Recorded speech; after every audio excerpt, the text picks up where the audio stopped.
Magandang araw po, Kwentong Baryo, pati sa mga nakikinig sa inyong channel. Ang mga kwento po ngayon na aking ilalahad ay tungkol ito sa bertud ng aking lola. Bago po ang lahat, ay magpapakilala po muna ako at itago nyo na lamang po ako sa pangalang Rigor. Ang tawag nila sa akin noon, bata pa ako, ay Reg. Pero ngayon na mas lumaki ako, ay Rigor na lamang po. Ngayon ay nagtatrabaho ako bilang isang guro ng mga estudyante sa elementarya. Isang pangarap na nakuha ko mismo sa lola ko na itago na lang natin sa pangalang Lola Delia. Siya ang pinaka naaalala ko noong kabataan ko. Siguro dahil na rin nakatira sa amin dati si Lola. May bahay siya noon na malapit din naman sa amin, pero nang umabot na ng halos 90, si Lola ay hindi niya na kaya ang maging mag-isa. Lagi na lang itong mabagal maglakad, malabo ang mga mata, kaya kahit mga simpleng gawain tulad ng pagluluto at paghuhugas ay hindi niya na kayang gawin pang mag-isa. Alangan naman kasing pabayaan namin si Lola. Kaya naman napagpasyahan na nila mama at papa na kunin na lang si Lola. Total naman daw ay ako lang ang anak nito. Nasa sekundarya ako noong lumipat sa amin si Lola. At simula noon ay napansin ko na may kakaiba sa kanya. Hindi siya normal na matanda. Hindi normal na tao. Madalas sa pagkainan ay hindi man lang siya sa amin sumasabay. Lalo na kapag isda o gulay mula sa likod bahay ang ulam namin. Natutulog lang si Lola sa kwarto niya sa mga ganoong oras. Makikiharap siya sa amin kapag tinawag siya ni mama na karning baboy o manok ang ulam. Naging ugali ko nang panoorin si Lola habang kumakain. Para kasi siyang mabangis na hayop kung kumagat sa mga karne. Wala siyang itinitira sa kanyang plato. Maging ang mga buto ay ngunguyain niya ng ngunguyain at saka lulunukin. Minsan nga, hinihingi niya pa ang mga tira kong buto sa plato. At syempre, ibibigay ko naman ito. Napansin ko na kompletong-kompleto pa ang mga ngipin niya sa bibig, kahit gano'n na ang tanda niya. Sa sobrang pagtataka ko, dahil lahat ng ibang matandang kilala ko ay halos wala ng ngipin sa bibig. Hindi siya kumakain ng kanin, hindi ko alam kung bakit, pero laging ulam lang ang nasa plato nito. Isa pa sa mga napansin ko ay ang kakaibang itsura ni Lola. Hindi siya nagugupit ng kanyang buhok. Umaabot na sa may petan ang dulo ng kanyang buhok. Kahit kailan rin ay hindi ko pa siya nakitang naligo sa buong buhay ko. Kahit mga dumi sa kamay o paa ay hindi niya binabasa. Takot noon si Lola Delia sa tubig. Isang beses nga ay natapunan siya ng tubig sa baso na nasagi ko sa mesa. Napatalon si Lola at saka umatras ng umatras na parang napaso siya ng tubig na natapon sa kanyang palda. Nagpapalit naman ng damit si Lola, pero isang beses nang silipin ko ang baul na nalalagyan ng mga damit ni Lola ay pare-parehong klase lang ito. Puting pang itaas na binabagayan ng itim na palda. Hindi rin gumugupit ng kuko sa paa at kamay itong si Lola. Hinahayaan niya lang itong humaba ng humaba. Kahit palampas 2 pulgada na ang bawat kuko niya sa daliri. Mamaw daw ang lola mo, Rigor. Sabi ng isa kong kalaro nang minsan ko itong makita. Hindi matanda lang talaga siya, kaya nakakatakot ang itsura niya. Pagtatanggol ko kay Lola, marami raw nakakita sa lola mo. Sagot nito. Anong nakita? Nakita nila ang lola mo noong isang gabi, aniya. Sige, tuksoin niyo pa si lola. Kapag tanda niyo, magiging ganoon din ang itsura ninyo. Sambit ko rito. Madalas talaga akong tuksuhin ng mga kalaro ko tungkol kay lola. At madalas ko rin naman siyang ipagtanggol, syempre. Ako yung apo niya. Wala pa akong kaalam-alam noon. Akala ko lang ay ganoon talaga ang matatanda. Pero ang tagal kong tumira kasama si lola. Napakadaming kwento akong narinig sa mga kapitbahay patungkol sa kanya. Sabi ni Manong Ikog na taga ibang barangay, isang beses daw ay gumising siya ng madaling araw. Naiihi daw siya kaya agad siyang lumabas sa likod bahay para ilabas ang tawag ng kalikasan. At iyon nga ang ginawa niya. Sa ilalim ng punong mangga ay binuksan niya ang kanyang zipper at saka umihi. Nang matapos ito, narinig niya ang pagkaluskos ng mga sanga ng mangga at pagkahulog ng mga tuyong dahon at ilang bunga. Tumingala daw si Manong Ikog at nawala daw ang lahat ng dugo sa mukha niya. Nasa itaas kasi ng puno itong si Lola Delia. Nakatitig sa kanya gamit ang mapupulang mga mata nito. Agad daw siyang tumakbo papasok kahit hindi pa naisasarang mabuti ang kanyang zipper. Muntik pa nga raw matumba siya sa batong dadaanan papasok sa loob ng kanilang bahay. Agad niya raw kinuha ang sundang na nakakabit sa dingding at saka lumabas para sana hanapin si Lola. Pero pagbalik niya sa punong mangga ay wala ng tao. Nang ikwento niya raw ito sa kanyang asawa ay sinabi nitong baka namamalikmata lang siya, na baka dahil bagong gising lang siya ay pumasok sa imahinasyon niya ang Lola Delia ko. Pero sabi ni Manong Ikog, hindi raw siya pwedeng magkamali. Lola ko talaga ang nakita niya sa itaas ng puno. Si Aling Lolit naman ay ganito ang kwento. Tindera si Aling Lolit ng karne sa palengke. Suki niya sila mama at lagi niya akong binibiro na kapag hindi raw ako nagpatuli, mapuputol daw ang ari ko. Maaga lagi kong mamalengke si Aling Lolit. Siyempre, kapag inabot siya ng alas 6 o alas 7 sa pamimili, ay mauubusan siya ng mga murang mabibilhan sa bayan. Sakay siya lagi ng tricycle na kinokontrata niya na para ihatid siya kung saan niya nais. Isang beses daw, pauwi sila sakay ng tricycle ay napansin niya na para bang gumugulo ang bawat punong nadadaanan nila. O ninis na papan nga, sa atiasanan ngal ni nga naman ang hablihan. Tinoon ngilain, noy nga malanalaham nga lawan ni si. O natiha ka naman maram nga siya manalaw lihadas niya manakat nga. O tiya nga mas nulatamot nga naman na ako ni nga him nga rap. Pagdating sa bahay ay agad niya namang inilagay ang styrofoam na naglalaman ng mga karne sa kusina. Maaga pa siyang mag-aayos sa pwesto niya.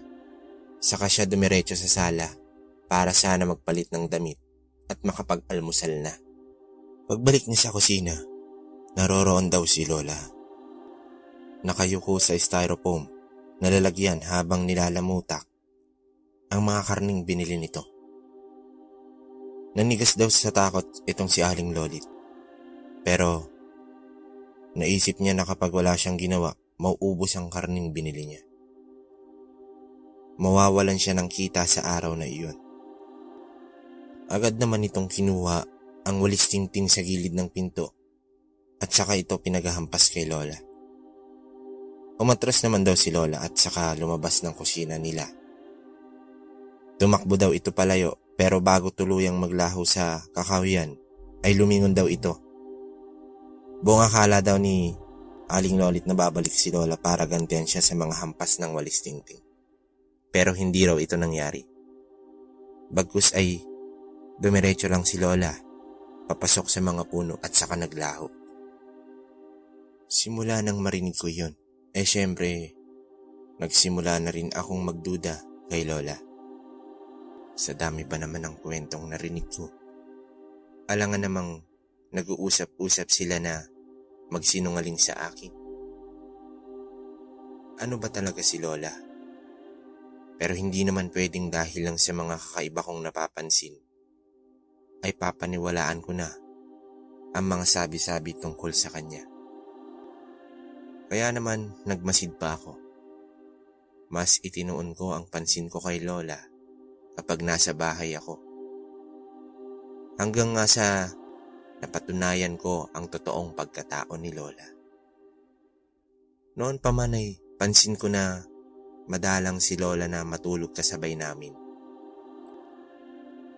Tanda ko noon na kahit anong oras akong matulog ay hindi ko man lang naaabutan si Lola na tulog sa sarili nitong kama.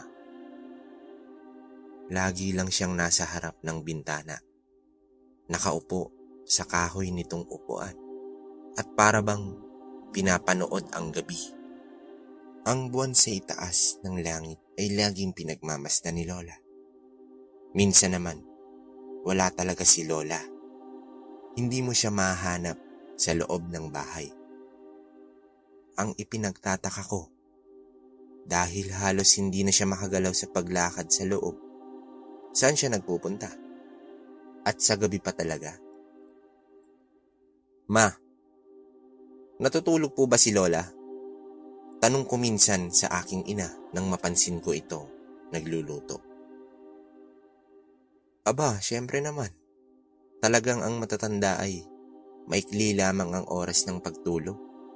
Sagot nito sa akin. Dumaan ang mga araw at isang gabi nga ay napagpasyahan kong patunayan ang mga kwento-kwento patungkol kay Lola. Nagplano ako noon na buong gabi akong maghihintay para makita kung aswang nga ba talaga si Lola. Siyempre, hihintayin ko muna sila mama at papang matutulog. 8:00 na ng gabi. Nang mahiga kami sa kama at saka nagsimula na akong magkunwaring tulog. Nakapikit ako pero ang totoo ay pinapakiramdaman ko ang lahat ng tunog at galaw na maririnig ko mula sa labas. Ilang beses pa nga akong muntikang ng tuluyang makatulog pero kinukurot ko ang sarili ko para manatili lamang nagising. Nang marinig ko ang mga unang hilik ni Papa, ay saka ko idinilat ang aking mga mata. Dahan-dahan ang bawat yapak ko palabas ng bahay. Sinubukan kong wag maapakan ang mga katawan nila mama. Madilim kasi ang paligid noon, pero ang liwanag ng buwan ay sumasaksak sa siwang ng aming bahay. Paglabas ko nga ay wala sa kwarto si Lola. Wala rin sa kahoy niyang upuan sa harap ng bintana. Wala siya sa bahay. Pero naisip ko na baka naman lumabas lang si Lola. Umihi o kaya ay may ginawa lang. Kaya naghintay ulit ako.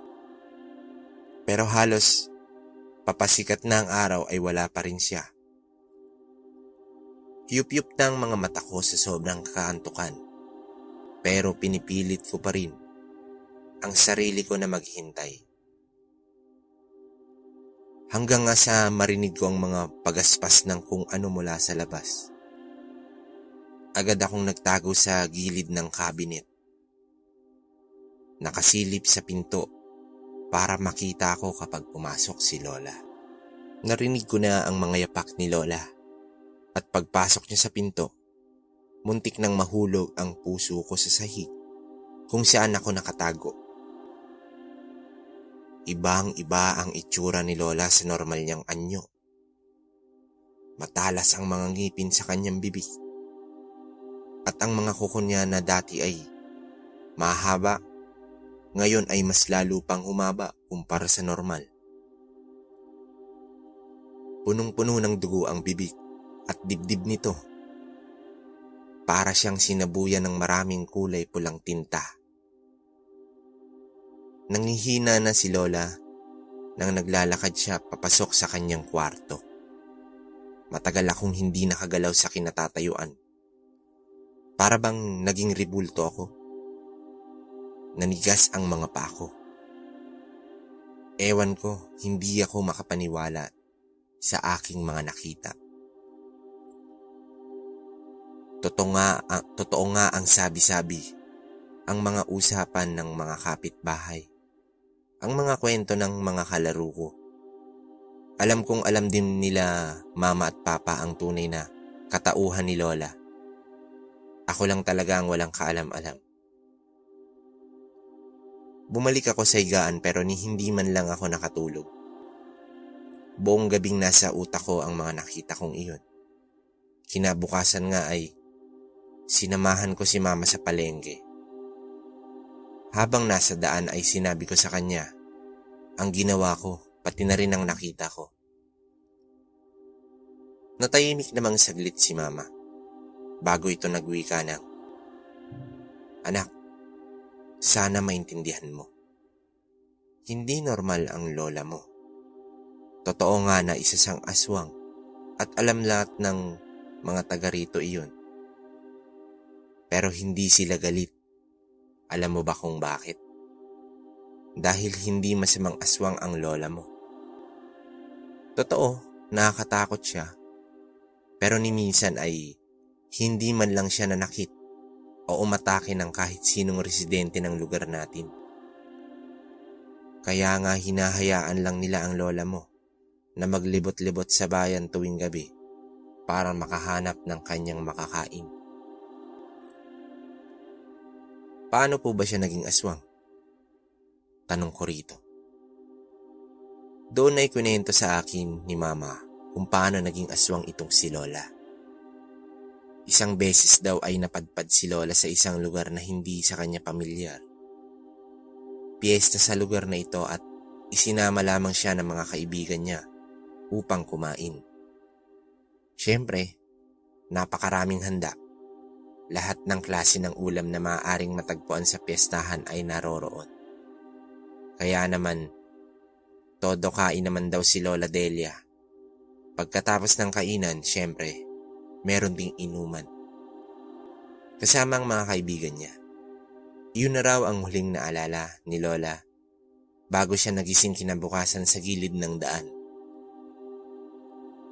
Simula daw noon ay napansin ni Lola na tumindi ang pagkahilig niya sa mga karne, lalo na sa mga baboy at manok. Hindi niya raw maintindihan ang pangyayaring iyon. May mga pagkakataon nga raw na humahaba ang kanyang mga kuko at tumatalas ang kanyang mga ngipin sa bibig. Ganap na siyang naging aswang noon. Napagpasyahan ng mga magulang ni Lola na ipagamot siya sa isang albularyo. Pero masyadong malakas ang kapangyarihan sa loob ng katawan niya, kaya walang nagawa ang albularyong iyon. Pero nailabas nito ang bertud ni Lola sa katawan. Kulay itim na bato na parang holen daw ang itsura ng bertud na iyon. Nagad namang pinalunok ulit ng albularyo kay Lola dahil ito na raw ngayon ang pinagkukuhanan ng lakas ng kanyang katawan. Kapag nawala raw ang bertud na ito sa katawan ni Lola, ay ikamamatay niya raw iyon. Nagbago ang tingin ko kay Lola simula noon. Hindi ko alam. Nadagdagan ng konting takot ang pagtingin ko sa kanya. Siyempre bata lang ako noon. At hindi normal sa isang bata ang makasama ang isang aswang. Lalo pa na lola niya ito sa iisang bahay. Pero alam kong nadagdagan din ang pagmamahal ko sa kanya dahil hindi niya namang ginusto na maging aswang. At kahit pa nga isa na siyang aswang, ay pinili niya pa rin na maging isang mabuting nilalang. Dumaan ang mga araw at mas lalong lumubaha ang kalagayan ni Lola. umabot pa sa punto na kahit lumabas ng bahay sa anyong aswang ay hindi niya na ito magawa. Hindi naman namin alam kung paano ba at kung ano ang sakit na unti-unting pumapatay sa kanya. Bawal naman siyang dalhin sa doktor dahil nga isa siyang aswang. Kaya pinadalhan na ni Mama ang mga kapatid niya ng sulat para sabihing anumang araw ay maaari nang mamatay si Lola Delia. Nagsidatingan naman ang mga kapatid ni Mama sa aming bahay. At nang makumpleto nga ang 5 magkakapatid, ay tuluyan nang namayapa si Lola. Hindi ko malilimutan ang nangyari noong araw na iyon. Nakapalibot kaming lahat sa kanya. Si Mama umiiyak. Akap-akap siya ni Papa, habang sila tito at tita na naroroon ay nasa tabi ni Lola, naghihintay. Gabi na ay naroon pa rin kaming lahat. Walang gustong kumain ng inihanda ni Papang. Nagsitingin na naman ang magkakapatid. Lumapit si Mama at saka kinuha ang bato na kulay itim. Halos kumikinang-kinang ito sa gabing iyon. Ang bertud ng gabunan, sabi ni Mama. Sabay inilagay niya ito sa isang kahon. Nang inilibing si Lola isang hapon, kasamang inilibing sa katawan niya ang bertud ng gabunan. Sabi ni Mama, kung ibang aswang daw ay ipinamamana ito. Pero pinili na lamang ito ni Lola Delia na wag nang ibigay ito sa kung kaninong anak pa niya. Naisip niya siguro na kapag ginawa niya ito ay mangyayari rin sa kanila ang mga karanasan niya bilang aswang. Kaya napagpasyahan niyang putulin na ang lahi ng gabunan. Kahit paalam ng mga taga roon sa amin na isang aswang si Lola, halos lahat pa rin sa kanila ay nakilamay at nanood ng paglilibing ni Lola. Alam ko dahil kahit papano ay hindi naging perwisyo kahit sandali si Lola sa mga taong bayan. Huling impormasyon ko po bago tapusin ang kwento. Sabi ng mga taga doon sa amin nitong mga nakaraang taon lang daw, ay may mga magnanakaw na nagtangkang hukayin ang puntod ni Lola at saka kunin ang sinasabing bertud ng gabunan. Noong datna ng mga kababaryo namin ay nahukay na ang puntod ni Lola at tama ang nangyari. Nawala ang bertud ng gabunan na nasa kahon katabi ang labi ni Lola. Doon na nagkaroon ng kaba at takot ang mga tao. Kung sino man ang taong nagnakaw sa batong iyon, tiyak na magiging isang aswang din. Ang kinatatakutan nila ay baka maging isang masamang aswang at bumiktima ng mga tao sa aming baryo. Kumalat ng mabilis ang balitang iyon, kung kaya't nabahala ang buong baryo namin. Sino ang kumuha ng bertud ng gabunan? Paano niya nalaman ang tungkol sa bertud na iyon? Ano na ang mangyayari sa baryo namin? Mapaghanggang sa ngayon, wala pa rin naging kasagutan sa amin ang mga katanungang iyon. Ipinagpapasa Diyos na lang ng namin ang maaaring mangyari at ang aming kaligtasan. Dito ko na po tatapusin ang malagim na kasaysayan ng aking Lola Delia, na hindi sinasadyang naging isang aswang at ang hiwaga ng bertud ng gabunan. Maraming salamat po sa inyong pakikinig. More powers po sa kwentong baryo. And God bless po sa lahat ng matyagang nakinig ng aking kwento. Lubos na gumagalang, Rigor. Okay, so yun no. Narinig niyo naman yung kwento ni Rigor tungkol sa kanyang lola. Ang galing lang no na yung lola pala ni Rigor matagal ng gabunan no. Kasi halos sa unang kwento pa lang ng binasa natin, edad 90. So ilang taon na yung biruin nyo. Tapos napipigilan niya yung pagbiktima ng mga tao, diba? Although nakita naman ni Rigor na nung isang gabi na hinintay niya talaga ang kanyang lola, nakita niya na nasa wangis ito ng aswang na may dugo sa bibig at dibdib. Siguro, ang kinakain talaga ng lola niya, mga karne, no, na buhay. Manok, usa, o kung ano pa man. Pero sa tao raw, hindi ginawa yun ng lola niya. At alam din ng mga taga baryo nila na mabuting aswang itong si Lola Delia. Ang galing lang din na naisip ni Lola Delia bago siya mamatay na tama yung ginawa niya na putulin o hindi na ipasa sa ibang anak niya yung bertud, no? Kasi nga, hindi niya naman masisiguro kung kunwari mapasa nung lola ni Rigor sa nanay niya yung bertud na yon. Hindi natin alam, hindi rin alam ni Rigor at hindi rin alam ng lola niya kung yung nanay ba niya is magiging kagaya niya na mabuting aswang. Ang masaklap nito maging masama, di ba? Alam naman natin na paggabunan, syempre. Ibang klase ng aswang yan. Kumbaga wala rin pinipili yan, mapahayop o tao. Kung talagang kailangan nila, bibiktimahin nila. Ayun lang. Kay Rigor ngayon, isa ng guro. Siguro Rigor, mapapakinggan mo to. Maganda yung kwento mo. Medyo may kurot lang din sa puso sa nangyari sa ending. Pero overall, para sa akin, pagmamahal ng apo sa isang lola. Yon. So, may mapupulutan din tayong aral dito. Kayo, kung may gusto kayong i-comment, comment lang kayo dyan, babasahin namin yan. Kung may opinion kayo sa kwento ni Rigor, no? Maging si Rigor, mababasa yan. Sa ngayon, ito lang muna mga kabaryo. Hanggang sa susunod na kwento. Maraming salamat.